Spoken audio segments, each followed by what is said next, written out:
growing up, my parents raised both me and my twin sister, who were both adopted from Korea when we were babies.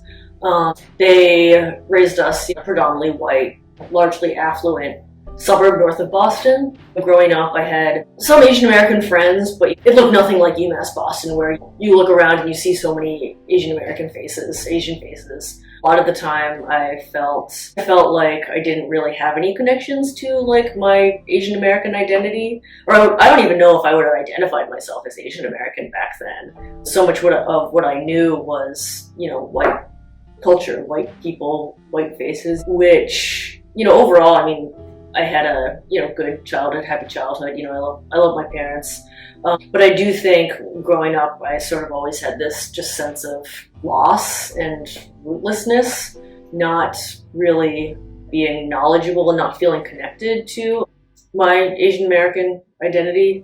And I think one thing that really helped me, though, sort of build that connection is the experiences that I've had in Asian American studies, both during my undergraduate years and also with Asian American studies here at UMass as a graduate student and as a professional. I think a lot of times people think about like Asianness as being tied to just cultural traditions, knowing the language or something like that, knowing how to cook the food. It's always about like cultural things like that, which is an important part for sure. But as an Asian American person who has none of that, especially back then, had none of that, I was just like, well, I guess that's not a space that's for me. That's just a community.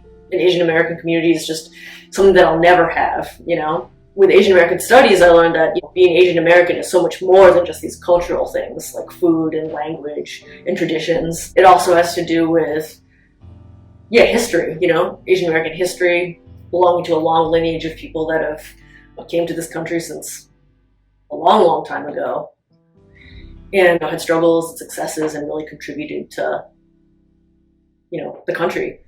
And also it's shown me that there's also connections to Asian American communities today. It showed me that there was a lot more to being Asian American than what I had previously thought, and that there was ways to be Asian American that were accessible to me as a Korean American adoptee. So I sort of felt like my sense of being Asian American sort of fell into place. I was like, oh, okay. And that was a great feeling. So yeah, Asian American Studies has definitely been transformative for me in so many different ways. Hi, my name is Sara Hoang, and I'm a Korean American adoptee, and this is my voice.